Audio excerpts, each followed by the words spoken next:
Check.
All right, here we go. Welcome, everyone. That is from the Tiberian Sun soundtrack, Lone Trooper, my favorite track from that game. Good morning, everyone. Good morning, Ultronymous. Good to see you there already. My name is Adam Blue. This is the Blue Gamer Bluecast morning show, daily video game morning talk show, daily morning video game talk show. And it is July 17, 2024. We do have some news to talk about. Some cool stuff, fun stuff. It's always fun to talk about games in the morning. First thing, right? I get up. You got to think about work. But no, before work, I think about games. And it actually pumps me up. Sup, squad? Jam Killex in the house. Well, yeah, let's get started. So again, that song was playing. That was Lone Trooper by Frank Klepacki on the Tiberian Sun soundtrack. That was a pivotal moment in my life. It was, I want to say this is either right before I started driving or maybe I was driving, but I just remember my dad came with me. We went to GameStop. I went to buy Tiberian Sun. And this was like, I think it came out in August, like right near my birthday. So that's like those memories coming back. But I just remember getting the game and then the guy being like, have many sleepless nights. I was like, yeah. But it's cool because like my dad doesn't play a lot of games, but he likes that stuff. He thinks it's cool. Like when StarCraft first came out, he was like, we should get this. And I was like, okay. And yeah, it was fun. So yeah, because he was a computer guy. I pretty much grew up using computers because my dad always had one. I mean, earliest memories are playing like on a PC. Man, now that I'm thinking about it, because the house I was in, so this was like before 89. It was a 2-story, like a duplex. And I remember having the big giant printer that had the things you had to rip on the side. Anyway, let's get into some news, shall we? First off, let me share my screen. I like to talk about what I've been playing. So yesterday I just played some more Wanted, trying to beat it. I'm stuck at this part, but it's one of those things. I love it. Classic video games. You get to an enemy and you're like, okay, this thing, it keeps killing me. What do I do? And then you figure it out. So hopefully I'll get that done soon. The other game I was playing was Suicide Squad. Interestingly enough, the Epic I'm playing it. Oh, it did pop up. Okay, so let's go back here and refresh. There we go. Because I started playing it yesterday. Now that it's on the, I got it for free through Amazon on the Epic Game Store. Originally, I was playing my brother's copy because he was sharing it with me. And it is crossplay. But you know what? It's funny. When I was playing it on Steam, I didn't connect what was required for the crossplay to work, so I had to start over on Epic Game Store. But it was literally at the beginning, and I'm actually glad I started over because then I realized there was another character I wanted to select instead. So basically, when I first played it, when you select the character you want to start with, I picked the boomerang guy because I liked his traversal. But then when I was playing again, the beginning part, I realized his traversal is cool, but a little slower compared to the. I like the action-oriented nature of, I think it's like Deadshot or Deadlock or something. It's a guy with red, almost looks like Deadpool. Almost, he like wears red helmet and stuff, and he just shoots his guns. Awesome action, and I like his jetpack. I don't think his jetpack is as versatile as the boomerang, but the jetpack in the action was more fun for me. Anyway, this is a good game. It's just I wish. Oh, Jamkill X Deadshot and Niltronus Deadshot. Thank you. I wish this game was something other than the Suicide Squad. And that could be just a personal thing because I'm not that big into that world. But at the same time, from what I've seen these characters do in the movies and stuff, I feel like this game is too much of a video game in terms of its core mechanics to be in the DC universe. Like, there is something here that, unfortunately, similar to Wanted Dead, is just going to be forgotten about, and people aren't going to. And that's the thing. I have to keep looking back and realize Warner Brothers is always trying to do something with gaming that's technically like a positive. For instance, when they did the Shadow of Mordor series, they came out with that Nemesis system. But the thing is, it hasn't been properly utilized moving forward. They revolutionized action combat with Batman Arkham. And then Suicide Squad, I think they nailed the third-person shooter action traversal system that I hope we get another game with this, just in a world that is more interesting and more relevant to the mechanics, right? Where, again, Suicide Squad with Harley Quinn, it's fun to play as her, but it doesn't make sense that she's doing all this action. It's in Batman Arkham, what Rocksteady was trying to do is, how can we make it where Batman is fighting a bunch of people around you? And they pulled that off. In the Suicide Squads, it's just, how can we make looter shooter combat feel good? And they nailed it, but it was the wrong IP. I'm gonna keep playing it, but like I said, the IP blend with the mechanics don't lock me in like some games can do. For instance, the Predator Hunting Grounds. The mechanics weren't the best, the graphics weren't the best, but they really pulled off the world. So as I was doing the mechanics in the game, I felt like I was part of the Predator world. I guess that's a good example because I don't think Predator is like an amazing game, but it's fun. Anyway, so what was cool though is, like, it shows, I played on Steam, and then I was playing on the Epic Store, and it didn't pop up here on Exophase for a while, and I'm like, why not? What it takes is, once you unlock the first achievement in a game, that initiates the tracking for Epic. So I kind of figured that out when I did a search on Google or the Exophase forums. And yeah, they explained that. So just something neat to keep in mind, actually. Yeah, I keep forgetting I have to press this button. But yeah, it was in the forums here. Someone brought up, make sure you get your first achievement on a game. So, which is different than how Steam works, because there's games that can show up without achievements. So, first world problems. Okay. Let's look at some other news here. Tom Clancy's Rainbow Six Siege 2 supposedly in development. So, with one, I would think so. Two, again, shout out to Ubisoft, because that Rainbow Six Siege has been so popular for so long. And I played a little bit of it and it didn't really grab me, and maybe I'd have to give it more time, but I guess I wasn't in the need for that. For any sort of tactical third-person shooter combat, I was getting my fill-in with Sniper Elite 5, with The Division.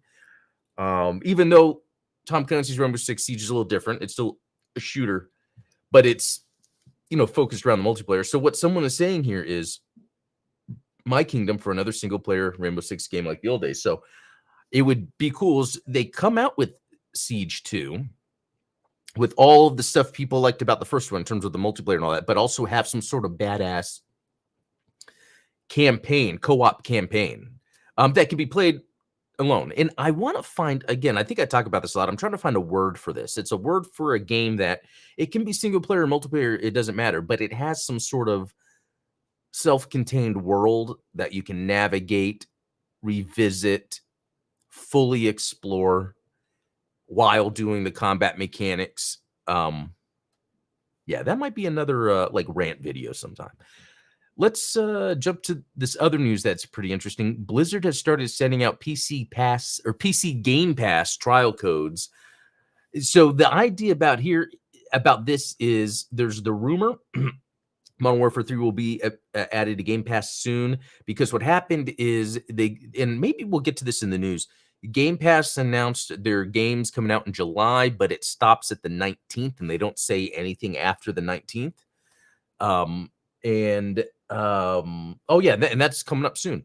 And so the idea is that we're going to see Modern Warfare 3. If Blizzard is already sending out PC Game Pass trial codes that expire by the 24th of July, that kind of tells me that's what they're prepping up for. This is Microsoft's way to be like, okay, we've got this Blizzard fan base. Let's let them know, hey, there's a free way you can play a game. So kind of cool. It's just neat because I like the idea that Modern Warfare 3 is going to be on Game Pass. It's going to make it easier to do like the family sharing playing of games in the household. It's hard to buy $70 games multiple times for multiplayer. What we would usually do when we did the Modern Warfare 2 is we bought it after the fact and it was like on sale. Okay. What is the other stuff that I found? Oh, you know what? I want to talk about something back at Suicide Squad. What is this? Did everything wrong with video about Suicide Squad? Oh, okay.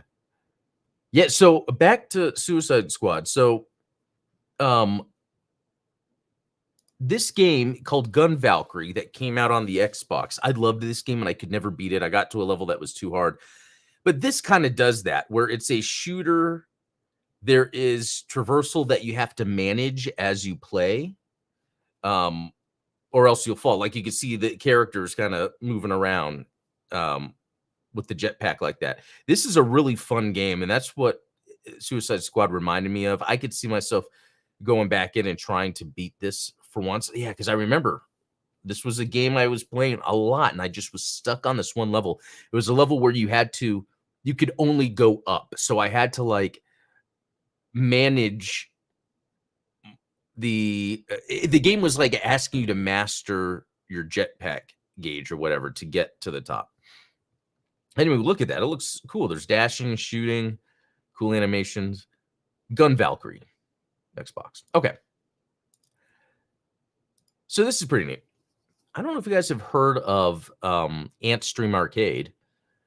What exactly is Antstream Arcade? A few years back, our writer Gary got a chance to preview the service back when it first started in 2019. It's 5 years later, and this is still a cloud gaming service that it promised to be. I'm happy to report that Antstream Arcade is something that you didn't realize you needed. Instead of other services that require you to download and install games you want to play, Antstream lets you play over 1,300 classic games and 600 challenges without taking up space on your console's hard drive. Since this is a streaming service, it will require a decent internet speed to run smoothly. So if you're considering checking it out, keep this in mind. If your connection stinks, you will not have a fun time. So what I like about this is just looking, and I've checked out Antstream, just haven't spent substantial time with it, but it has leaderboards, online multiplayer, challenges. Let's see. SNES, DOS, Lynx, Atari 2600, GB Color, MSX, Commodore, NES. There are games here from 18 different consoles. These aren't just games that you have never heard of before, but bigger titles like Pac-Man, Space Invaders, Super Star Wars, Metal Slug, and Bubble Bobble. You won't find any Nintendo titles starring Mario here, but the sheer number of other games is surprising. So that means this is like a interesting. I know this guy, and he made a homebrew game that's on there. Interesting. It's funny, this guy, John Riggs, before he went by John Blue Riggs. My dad's name is John Blue, so I always thought that was funny. Anyway, in addition to playing these titles regularly, there are over 600 challenges in which you can participate. These range from trying to get the highest score you can use You can using One Life and Splatterhouse. So I was saying multiplayer, but maybe I meant like leaderboard stuff. I mean, but this is cool. This is the stuff I'm enjoying from my arcade one up. When I play my arcade one up, I feel like I'm connected. It's like being at the arcade. That's funny because games early on had a very community aspect to it. If you were playing a video game, you're doing it in an arcade with other people. If you're playing it at home, a lot of times you had to share a controller or people would be there fascinated just to see what you're doing. We've taken for granted the technology that video game is nowadays, and it's become like isolated. So when I come across scenarios like this, it really brings me back to some of the fun of playing video games before, and that is that slight, and maybe it's not community aspect to it, but that more connected with other people because of the experience. Okay, so available for Android, Amazon Fire TV, PC, Xbox, blah, blah, blah. It's $29.99 US, or if you're in Canada. If you opt for a lifetime membership, it will cost $80. Let's see. That's actually not a bad if you get a lifetime membership for $80. So this will be some fun to check out later, especially considering you don't need to download anything. You just play and you have like your little dashboard and everything. So yeah, I might check that out some and report back. Okay, so what is next? I know I have something else. Or do I have something else? Let me share. Yeah, let's jump into the news. Ooh, how to ace your game audio for an alpha launch. Huh. So this is relevant to me as I am working on, I'm going to save that for later, working on some music. Okay. Angerfoot publisher Devolver Digital planning new game announcement this week. And I'm sure Devolver has come a long way. You know, in fact, I have an interview with one of their dudes from, this might have been like 10 more years ago. It's one of the older videos on this channel, back when Screw Attack, if you remember them, they used to have a convention here. They were based here in Texas. I always tried to link up with them, but I feel like that was an example of like completely different mindset when it comes to covering video games. You might know Stuttering Craig. I think he does the side scrollers. It's like not my type of content. Anyway, so I would go to these conventions, meet people. I met Mega Man creator there, Kenji Inafune. Let's see. Anything else? Okay, Dave the Diver is coming to Xbox Game Pass, it's claimed. So that could be another one of these late June or late July titles. This game I was along with, so that is correct. That in terms of that's what the leak is. This game didn't seem like anything I'd be interested in, but there's this YouTube channel I follow. It's a guy that I used to do a Souls podcast with, VG Bosses 24/7. And it's really just him uploading boss battles of any video game he's played. And he's been uploading stuff for Dave the Diver. And those boss battles look just like classic video game action. So I might hit up Dave the Diver when it comes out on Game Pass. I mean, Game Pass leaks tend to be true. So Dave the Diver and Modern Warfare 3 is awesome. Modern Warfare 3, not that I would play it anymore, but I know my youngest wanted to, and this would be a way for maybe him and I to play a little bit before Black Ops 6. I don't know.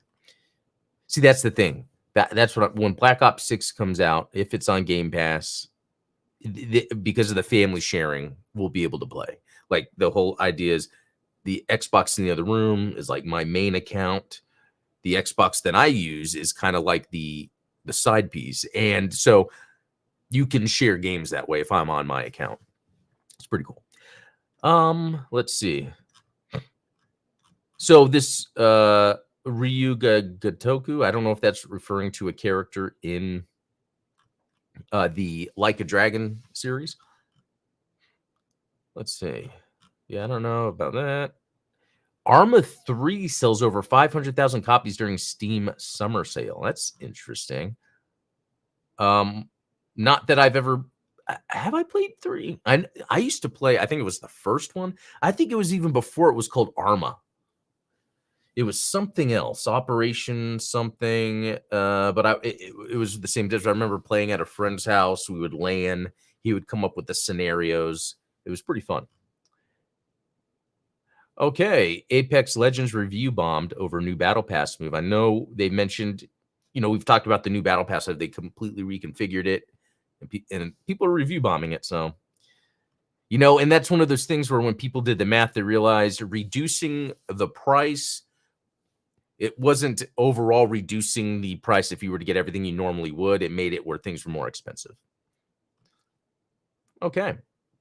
Petition to stop cultural appropriation in Genshin Impact reaches 65,000 signatures. It's very interesting. Cultural appropriation, I think, blurs with the sort of, man, what is the proper term I want to give? I guess maybe DEI, or the idea like, hey, I think there's a blurred line there, because sometimes cultural appropriation could just be someone likes something cool from another culture and wants to add it in with no means of disrespect, just like this is a neat thing. But sometimes like, hey, we need more of this type of character. I feel like if it,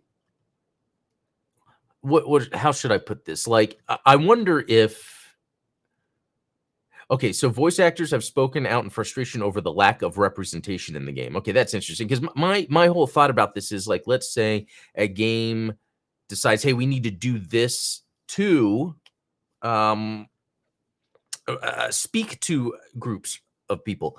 If you could do it and the game's still fun, shouldn't be a big deal. I think when this happens and then it ends up maybe messing up with the mechanics of a game, people will tend to complain about the surface level and not really what's underneath. It reminded me of the Acolyte. Like when I watch Acolyte, when I first watched it, it's like, why do I not like this? And when you hear online, it's because, oh, they're forcing diversity. It's like, no, the Acolyte is just not the logic, the moment to moment logic that characters are doing.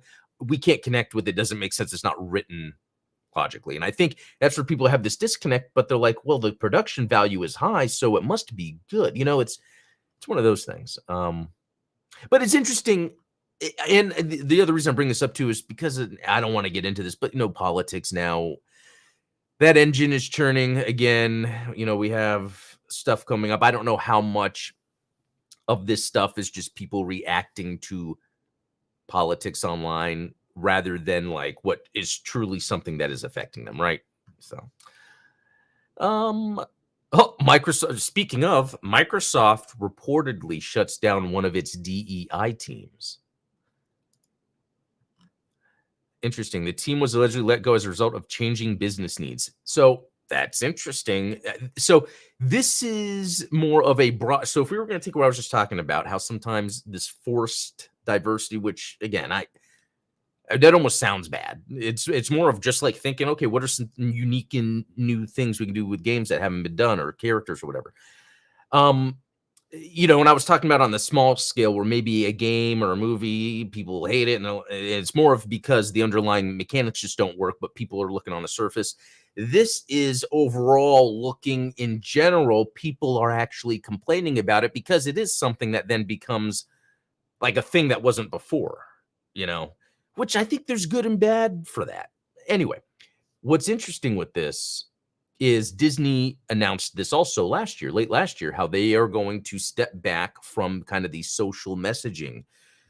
But it's, like, and I don't know how to explain it. Like, maybe people get mad because of what DEI means, but I think it is smart to, especially if you're a big publisher that you're purposely making a game for a large audience, it's probably worth kind of having relevant people be able to speak on relevant themes, going on in a game, and just to speak on maybe something that would be more relevant to me as a guy that I am. If I'm playing a game and I'm supposed to be playing a woman that is raising a baby, you might want to have a mother of 5 that help consult on that. You would want to do that. Or yeah, that's another thing. Let's say I'm a game where I'm playing like an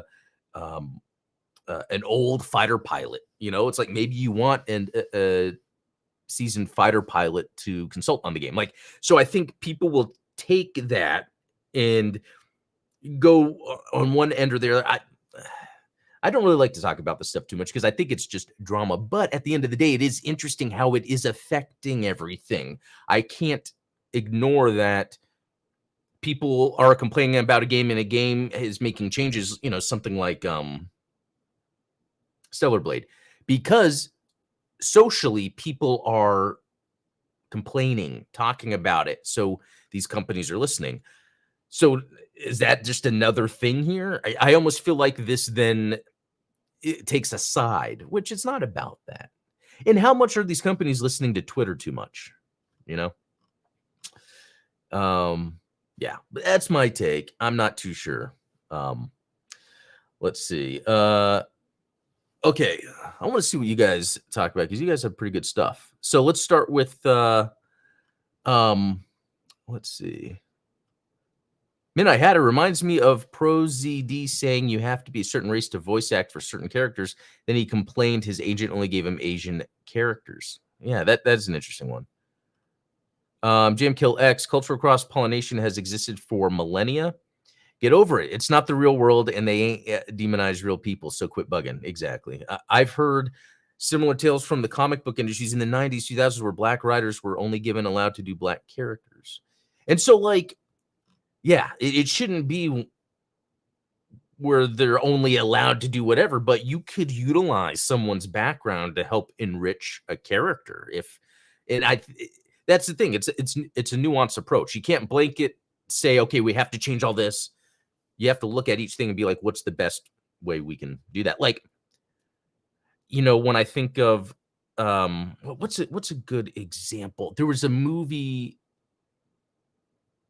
like what is it? What I'm trying to think. There was a movie that had a black director. In my mind, it's like you could only have, I don't know. It's almost like Wesley Snipes being Blade. Not only I feel like you're going to have a black guy being Blade, but Wesley Snipes is a martial artist. Like, he elevates the character, I think, more than anyone could. And that's the thing. That's the nuance of it. You can look at it on the surface, but if you look down deep, you could really find good reasons to have people help out. Jim Killex, it's unfortunately easy to let the wrong types in who want to propagandize things when it gets in the way of most people play the game to have fun and escape to another world. Yeah, exactly. But anyway, hopefully we won't be talking about that too much more, but I still think it's crazy that this is actually being reported on. Okay. Let's see if there's anything else. Okay, Astrobot game length revealed. The developers, okay, I guess we'll have to click on this. Okay. The game is around 12 to 15 hours long. Players could spend even more time clicking characters across all planets. That sounds fantastic. That sounds like a great length for a game. So, good to know. Because I was afraid it was like the other ones where you could probably beat it in like an hour or two. The VR one, and then there's a couple. There's like the one that came with the PS5 and then the VR one. All right, Valorant got a patch. Amazon is offering everything needed to play Xbox without a console for $69. I guess that's the controller, the Fire Stick. That's pretty cool. That's pretty cool. I know I haven't tried it yet. I need to. I have the Fire Stick 4K Max, the main, I guess the high-end one, which wasn't expensive. It was on sale on Amazon a while ago. I need to test it out. I'd be curious. Especially if I could find a cool 2-player couch co-op game, because sometimes, before going to bed, the wife and I will just kind of, lay down and maybe watch a movie or lately it's been Columbo, watch the show, go to sleep. But it'd be cool to have like a little game to play, nothing too crazy, but like a little puzzle game. I think Midnight Hatter told me about this Frozen puzzle game, and playing with the wife, she liked that. Let's see. Oh, yeah, that's right. Space Marine 2 got leaked. I might have talked about that yesterday. That's too bad. Wait. Microsoft releases new Xbox 360 Blades dynamic background for Series XS. Wow. Oh, the feeling of being back in that. Okay, so it's just the background, not that like it actually. Okay. But still that feels cool, like the blades on the side. Eh, Again, the way early Xbox when it was online was, like, especially 360, it felt like it had that connected. Yeah, that's what I meant to say, not community when I was talking about arcade, or there's a connected feeling. When you're playing a game, you're connected to another consciousness that is just as enthralled. You felt that a lot in the arcades or switching controllers with someone. How often are two people super focused on the same thing? Maybe sports, maybe romance, but that's always fun when two people can focus strongly on something. Anyway, I think that just about does it. That was fun. That was some interesting news. Some audio came on. To be honest, I'm shocked about the Microsoft DEI thing, only because I never thought that would be anything having to be publicly announced or acknowledged. I mean, that just seems like a uh, part of marketing. In the back in marketing, you would just have, depending on how broad you plan to have your game, you would make sure you had representation of certain factors to make sure it has that broad appeal. I think them trying to distill it down to more like what was talked about in chat, it being taken advantage of for marketing reasons, it's the wrong way to go about it. Anyway, so that's about it. That was a lot of fun. Thanks all for chatting with me. We'll have more tomorrow. And I was even testing, I did it earlier. I think it was last week. And I was testing today to like maybe stream a game for a little bit to talk about it. Like if I want to be able to deep dive into some mechanics. So that's just about does it. Anyway, guys, thanks a lot. And we will talk later. See y'all.